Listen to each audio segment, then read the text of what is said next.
תזכו לשנים רבות,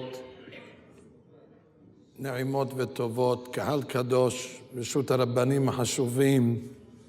The Rambam talks about the shofar. It's on everybody's mind, obviously. The shofar is the centerpiece of Rosh Hashanah. And the Rambam is very clear when he tells us that there is no reason for shofar. He calls it Gezerat Melech. It's just one of those things that we do because God said to do it. Why do you take this odd instrument?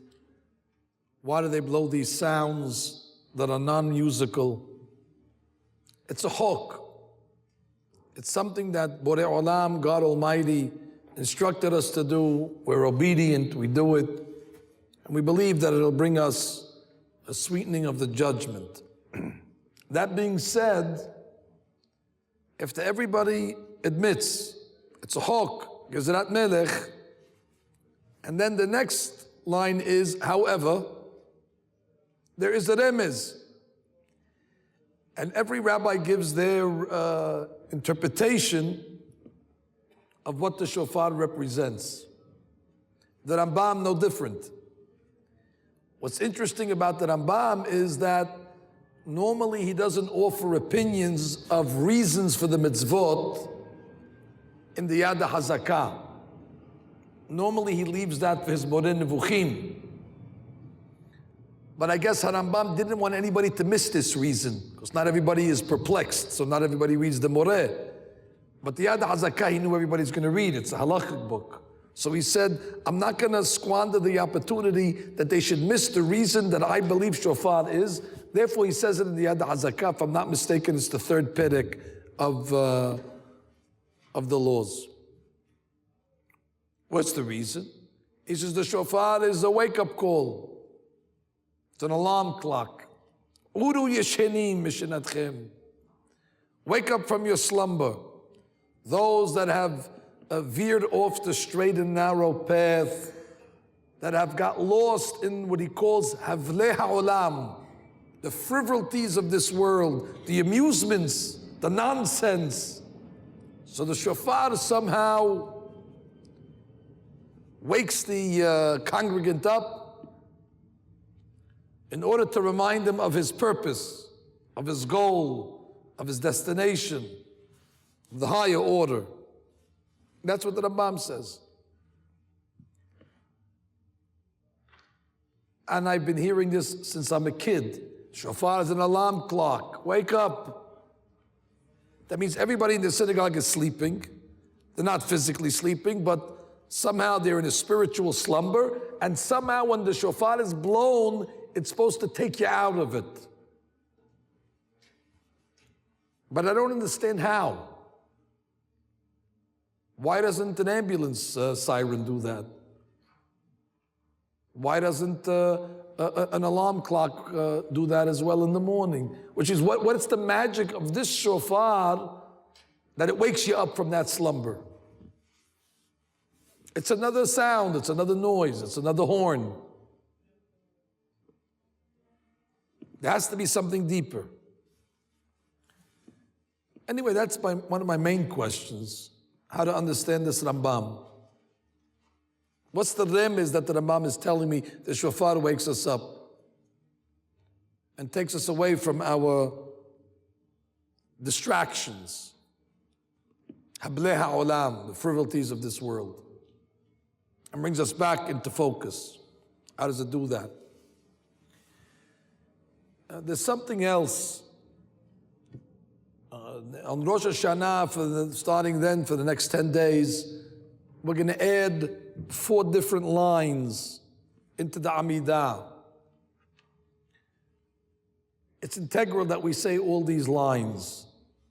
Zochrenu lehayim, and then we have Michamocha v'rahaman, Zocher Yisura b'rahamim lehayim, Muchtov lehayim, Usefer hayim. Common denominator between all these is the word hayim. I got to thinking, we're asking for this and we're begging for this item called hayim. What is hayim? If you'd asked me last week, before I prepared this derash, I knew it. Hayim is life, physical life. existence. Hayim means you have a pulse, you have a heartbeat, you have brain activity, you have bodily function. And I don't have a problem with that. We have to pray for life. We don't have a guarantee on it. We don't have a contract. The landlord can evict us at any time. And we've seen over the past year, many tenants are no longer with us, of all ages, of all groups. So that reminds us that you have to pray for a renewal every single Rosh Hashanah. I don't have a problem with that. I'm praying for physical life. That's what I always understood Hayim is. Now, I don't think I'm going to change that opinion tonight, because that's the fact. Hayim is life. My problem is when I start opening up different pieces of the Talmud, and I get into a problem. For example, one passage in the Talmud will say that the wicked, the Rishaim, b'hayehem, even in their life, nikra'im metim. The wicked, while they're living, are called dead. Now I have a problem. My definition doesn't fit with that Gemara. How could you be alive and dead at the same time? I'm not a doctor, I'm not a professor, I'm not a scientist. But it's either you're alive or you're dead. I don't work for the Hamra Kadisha either. But you're either alive or you're dead. But the Gemara says, no, not necessarily. Of course, the Gemara always has a different way of looking at things. In the Gemara's viewpoint, you could be alive and dead at the same time. And a Rasha, while he has bodily function, and he has a pulse, and he's clinically alive, but the Gemara says for all practical purposes, he's dead. And then the Gemara says the other side, the flip side, that a tzaddik, even after he's dead, well, he's still considered alive. Tzaddikim b'mitatam nikra'im hayim. That means he's buried underneath the ground, he's in shrouds, there's a tombstone, but the Gemara says nothing to worry, he's alive. Ask a doctor, they say no, he's dead. Even the Havra Kadisha says he's dead in that case. But the Gemara says, no, not so fast. You might have to mourn him, but rest assured, he's alive. So therefore, we have to go back and start to try to understand, redefine our definition of what is life. Because once we figure that out, then we'll figure out what we're praying for.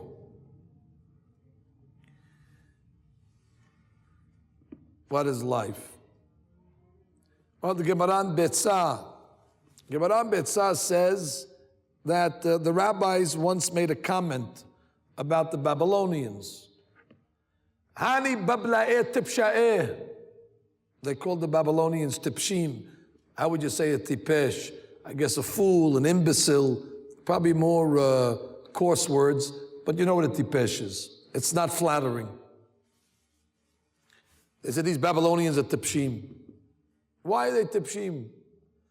The akhla nahama benahama. Because they eat bread with bread.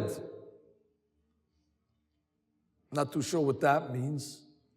Were the rabbis criticizing a people because of their diet?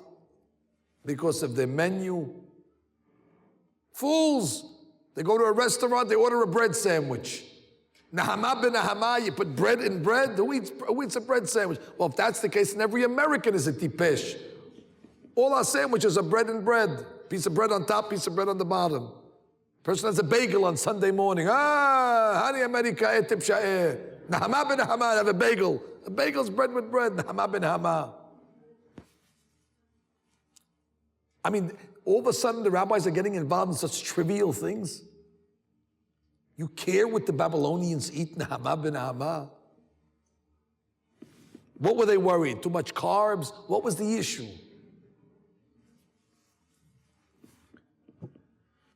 I once saw an interpretation, although it's a famous interpretation. Every rabbi talks about this Gemara and says their interpretation, but the most sound and the most famous probably that's said by all the Hachamim of note, they say it like this. Nahama ben Nahama is a hashkafa. It's a philosophy. It's not a diet.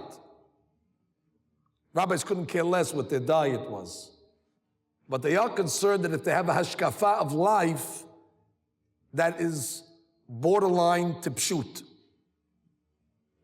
What's the hashkafa of Nahama ben Hama?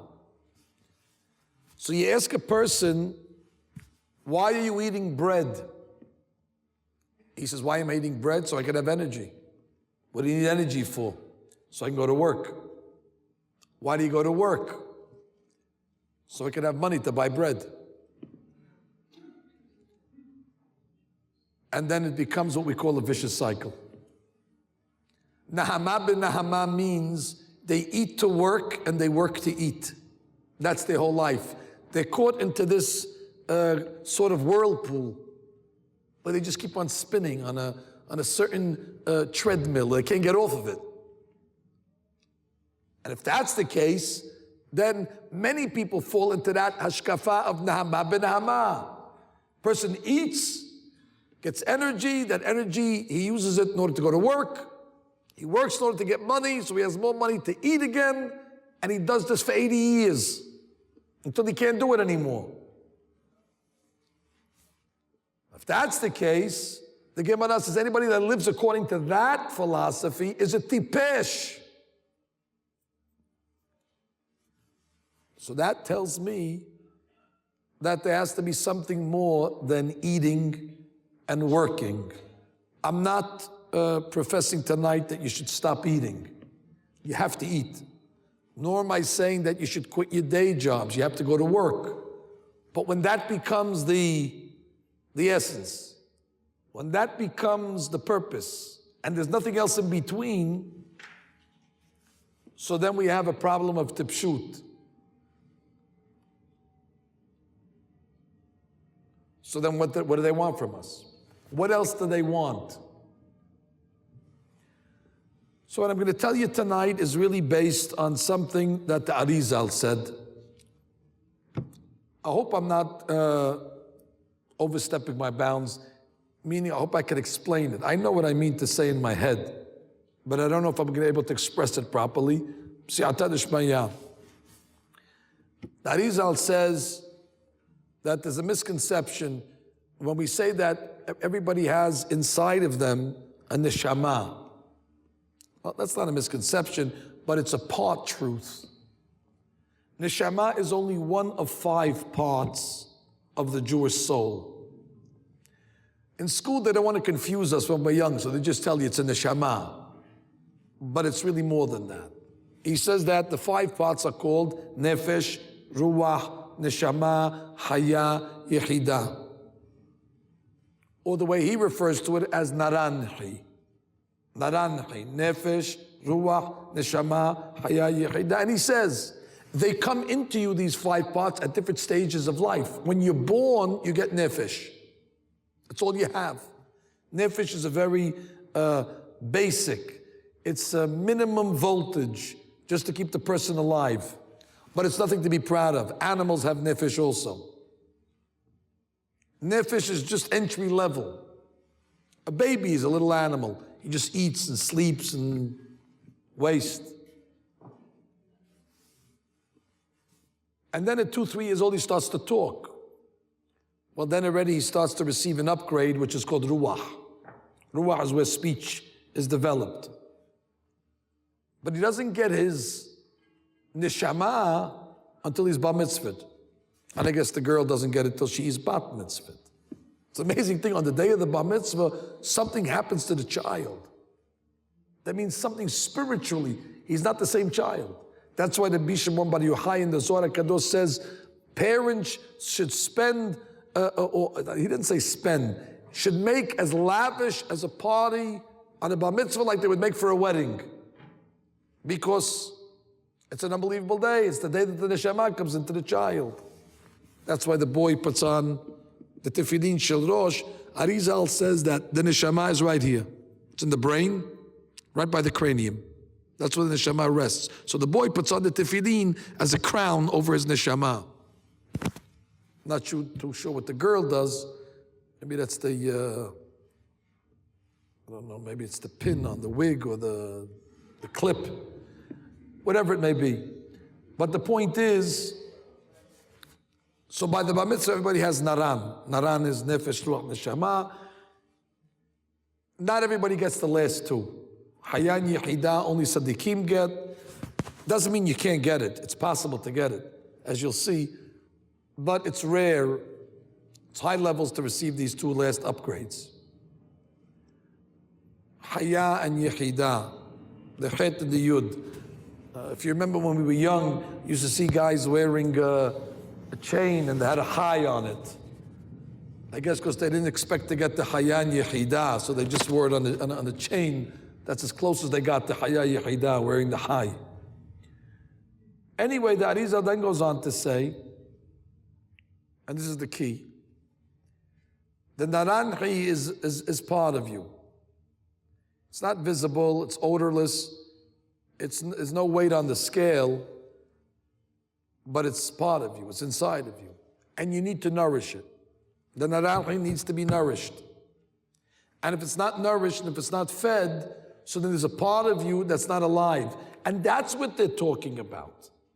When they say that you have a rasha who can be alive and dead, they mean his physical part is alive, but since he neglected his naranchi, I don't know how you feed it yet, but he didn't feed it whatever it's supposed to eat, so it's malnourished, so as a result, it's dead. Whereas the tzaddik, even though he might not be physically alive, but so long as he sustained his naranchi over the years, that will remain forever. So now I'm learning from this Arizal that there's another part of us. There's two beings. There's the physical being and there's the spiritual being. And the spiritual being is real. And then it's going to be depending that if you're just a Nahama ben Nahama guy or Jew, well, you're not interested in the inside, you're just interested in eating to work and working to eat, so you're not interested in what's going inside of you, so then already you have no life. Life is defined by the naranchi, according to the Arizal. And the more that is, sustained, then the more alive you are. Only problem is, how do you sustain it? So he tells you. There's only one way. There's no supplement for it. There's no vitamin for this. There's no shake that they invented yet for the naranchi. There's only one way to sustain it, nourish it. And that's by doing what we call mitzvot. Interestingly enough, mitzvot have 5 ingredients to them. Each ingredient goes to one of the parts of the neshama. It's important to know the 5 parts of every mitzvah. What I'm telling you now is basic. The Ben Ish Chai talks about it all the time. The 5 parts of a mitzvah. Number 1, probably the most important part of a mitzvah, is the action. I mean, you could philosophize about a mitzvah all you want, but until you do it, you get no credit.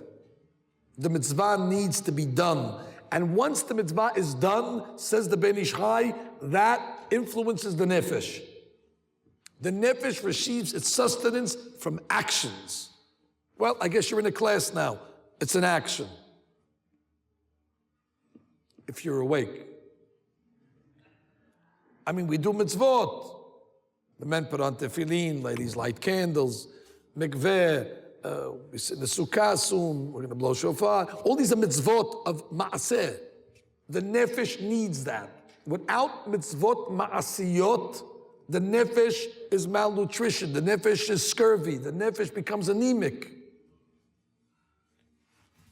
I cannot go into this tonight, but once a nefesh is malnutrition, the Arizal said it turns into something else.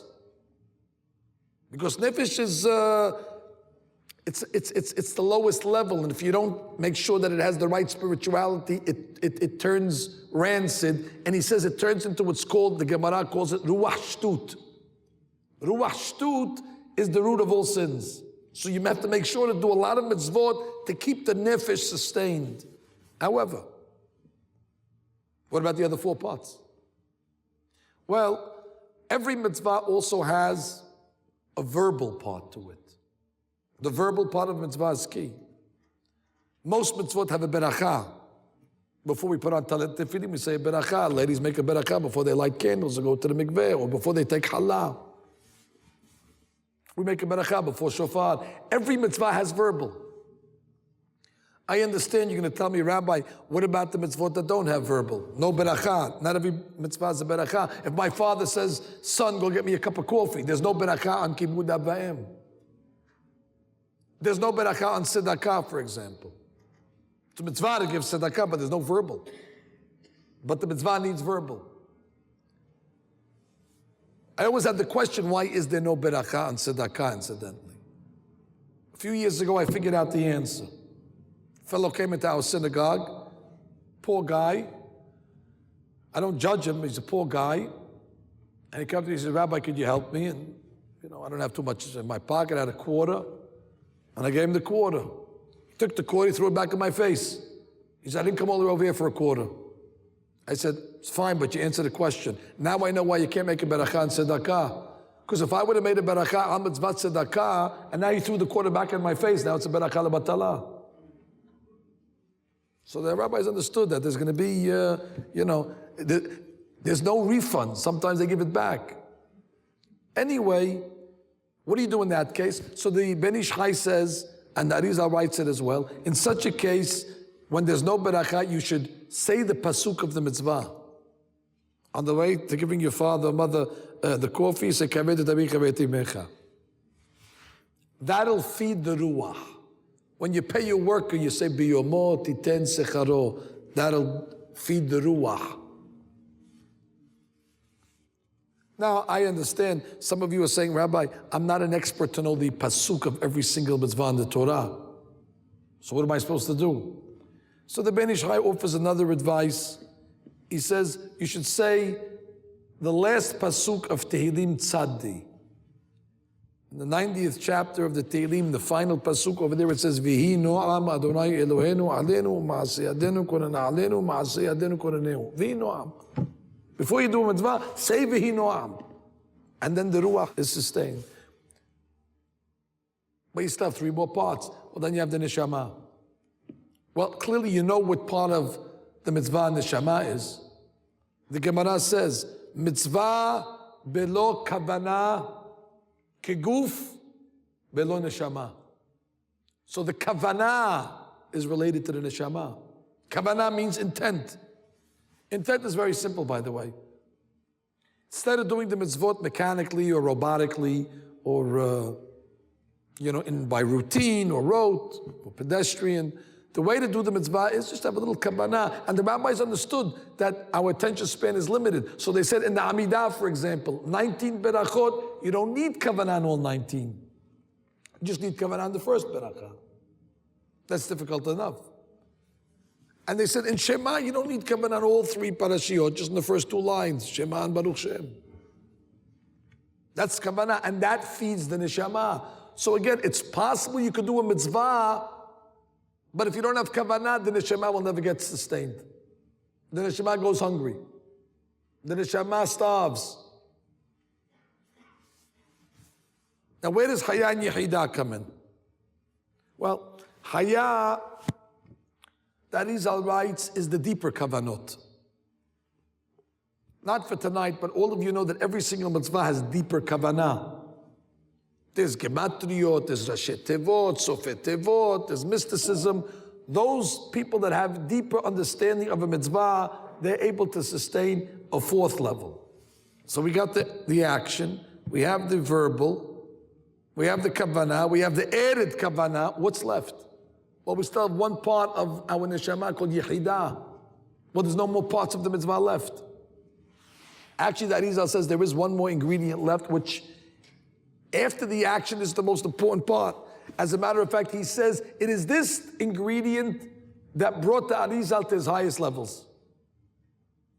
And that, of course, is the attitude. The joy of doing a mitzvah. Attitude during a mitzvah is key. A mitzvot must not be like a heavy luggage that we carry to the airport. Burden, a tax, a yoke. Mitzvot have to be light. Mitzvot have to be exciting. Mitzvot have to be a source of excitement, exuberance, vim, motivation. Mitzvot have to be done happily, simcha. That's the 5 parts. Now, If you do mitzvot b'simcha, you'll build your yechidah, and you'll get that most elusive part of the neshama. Once I heard about this Arizal, I understood now that it's possible to be alive and dead at the same time. And I started to realize that life, according to these understandings, these rabbis, is on the inside, not on the outside. Outside is nahama ben nahama. But we know what it says, man does not live by bread alone. Man must live by mitzvot, because mitzvot are going to feed the inside of him. Anyway, there's another pasuk. The pasuk says, "Ve'atem devekim b'Adonai Elohechem, hayim kolechem hayom." They told us in school, "Ve'atem devekim b'Adonai Elohechem." If you attach yourself to God, you will get life. Well, I definitely want life, but I do not have any idea what that means to attach yourself to God. But the rabbis knew what they were talking about. They said, oh, divikut. How do you make divikut to God? I could hold on to my sunglasses. I could hold on to this phone. I could hold on to this recorder. It's tangible. But how am I supposed to be davik in something that's I can't see? No, divikut. Where divikut? How can I be davik? But they say, well, if you could figure it out, it'll be your benefit because you're going to get life, because divikut in Hashem brings life. Well, I'll tell you. Very simple what the Zohar Hadash writes. Divekut in Hashem means doing mitzvah. When you do a mitzvah, you davek b'Hashem. How does the Zohar know this? The name of God is Yud Ke Vav Ke. Yud Ke Vav Ke. Mitzvah, well, the last two letters of mitzvah is Vav Ke. Not bad, 2 out of 4. Would have been nice if there was all 4 letters. But then mitzvah and Yud Ke Vav Ke would be the same word. But says the Zohar says, no, mitzvah actually, through magic, we can make the mem and the tzadi a yud and a he. No, you can't. How could you do that? Well, using the system called atbash. I know I'm limited on time. You know, there's different formulas how to make the Hebrew alphabet. One formula is, every time you see an aleph, you can exchange it for a taf. And every time you see a taf, you can exchange it for an aleph. At, bash, you take the second and the second to the last. It goes like this: At, Bash, Gar, Dak, Hatz, Vaf, Za. Should I continue? Has, Tan, Yam. You got the point. Well, according to the system of Atbash, I didn't invent it. Gemara talks about it as well. Well, in Atbash system, a mem is transferred and exchanged to a yud, and a tzadi is exchanged to a he. So basically, if you atbash the mem and the tzadi, you got a yud ke. So basically, mitzvah is yud ke vav ke. Ve'atem debekim b'Adonai Elohechem. When you attach to the yud ke vav ke, or AKA mitzvah, then you have life. Where is that life? On the naranchi, life on the inside. And that's what we're asking for. When we're asking God, Hayim, Hayim, Hayim, it's that life, the life that connects us to God, not the superficial life on the outside. Now, granted, you need physical life for this to work. But the physical life is only a means that we can satiate the inner life. So basically, all this time that we're mentioning Hayim in the prayers, we have to change our mind. We have to change our focus. So they tell you, oh, the shofar will do it. That's where the shofar comes in. That's where Rambam comes in and says, oh, take out the magical instrument. And take out that instrument in Rosh Hashanah, and it's going to change your whole perspective. And I asked you at the beginning of the shiur, how? And I'm telling you now, said the Maharal as well. Well, if I had to give a speech on Rosh Hashanah, I'd probably give this speech. Refocusing the congregation. All the workaholics that we have. All the bread sandwich eaters. I would try to refocus them. But better than that would be if I could show them something that they could see. Picture is 1,000 words. It's always better to see it than to hear it.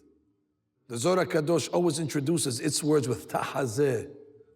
The Gemara on the other end says tashema. Well, tahazeh is always better than tashema. You can see it. Well, here's the story that I would like if I had to put on a skit on Rosh Hashanah and had some actors. And I wanted to impress this theory onto the students, onto the congregation. I would say, well, I need some actors. Okay, who volunteers? You. What do I have to be? You're going to be Adam Rishon. Okay, fine, Adam Rishon. Who else you need? Somebody has to play God. Okay, somebody play God. Maybe the president of the congregation. And then the event. No, the rabbi's not God. The rabbi's not God. Anyway, you have, Rabbi, what do we have to do? What's our script? Very simple. God, you're going to create Adam. Rabbi, can we ask a simple question? Why are you putting on this skit today? Because this is the anniversary. Rosh Hashanah is the anniversary of this event. God created Adam Rishon on Rosh Hashanah. So we want to put on a skit. Beautiful. What do we have to do? Adam, you just lie there. And God takes the dirt and he forms a... But Adam is still dead. Adam is dead at that point. He has no life. And then God performs what we call not mouth-to-mouth resuscitation, but mouth-to-nose resuscitation. It's not resuscitation, mouth-to-mouth suscitation, I guess. He suscitates him for the first time. And he blows into his nostrils, and all of a sudden Adam Rishon is alive. What did he blow into his nostrils? That he didn't have before. That Rizal says, Naranri. He blew in the 5 parts. And once he blew in the 5 parts, boom, Adam Rishon's animated, he's alive. That would be the skit that I would put on Rosh Hashanah. And what would be the message that I'm giving the congregation? You see, until Adam had his inside, he wasn't alive. So the Hayim is on the inside, not on the outside. But guess what? The Torah said, leave your actors home, leave your script home, and leave all your drama home, because we're going to do it for you. It's built into the system. We have a tokeya. The Baal tokeya, he's going to play God. And he takes the shofar, and all of us in the congregation are going to play Adam. And the Maharal says when he blows the shofar, we're reenacting when God blew in the naranchi into Adam Rishon. So when the tokeya, that's vayipach be'apav. And at that moment over there, we're woken up. The shofar wakes us up because we remember that event of the blowing of the Spirit into Adam. And then the Rambam says, that's the alarm clock of the shofar, that hollow instrument. We blow the air into it, and at that moment the Zohar Kadosh says, God at the same time blows as well another spirit into the band. It says, okay, take 2, take 22, take 52, take again. Start again. A new naranchi is blown in. And we're able to start again the new year. So actually, this whole speech is the shofar. That's the function of it. That's the purpose. That's why it wakes us up.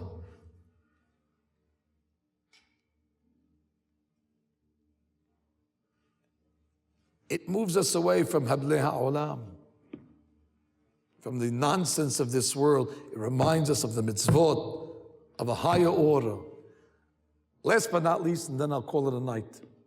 Although this is a short version of a very long talk. But we'll have a sequel another night. My conclusion is, Shulchan Aruch talks about the laws of shofar.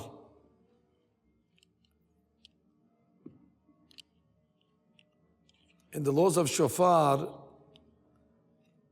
Taf Kuf Pe Vav, it might be Seif Yud Bet. Over there he gives a strange halacha. Nobody will ever ask a rabbi this question, but Shulchan Aruch discusses it himself. What's the law if a person blows a shofar within a shofar? That means he has a shofar, he takes another shofar, he puts it in the shofar, and he's blowing now a shofar in a shofar. Now, We don't have that case. Our Tokeh has a hard enough time blowing one shofar, let alone to do this, this circus trick of blowing a shofar within a shofar. I mean, our Tokeh also has it's not a patent method, because I think everybody figured it out, as well as I did, that he struggles in the beginning to get a sound out. But then he takes the shofar and he turns it over and he starts to bang it. That's his way of saying it's the shofar's fault. The shofar's broken, it's not working, so you have to bang it. Anyway,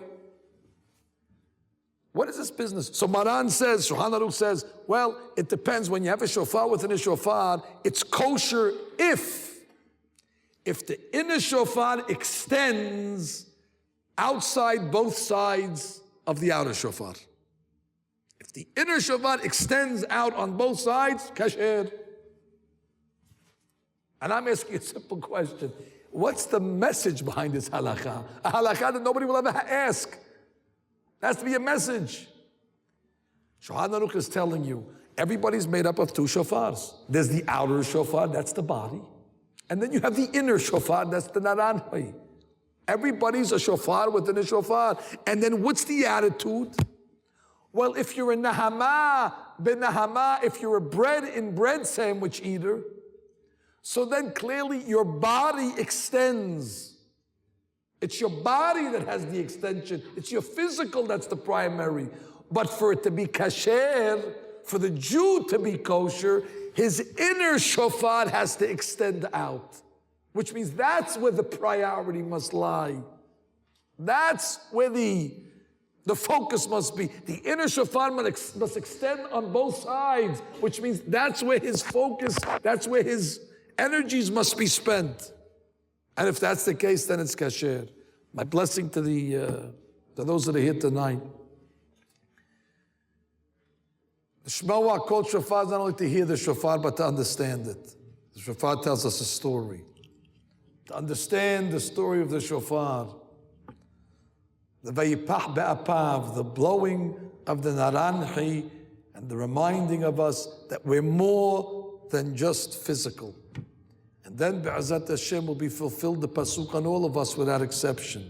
Ve'atem edebekim b'Adonai. Yud ke vav ke means mitzvah. The 5 parts. Then hayim kulechem hayom amen ve'amen.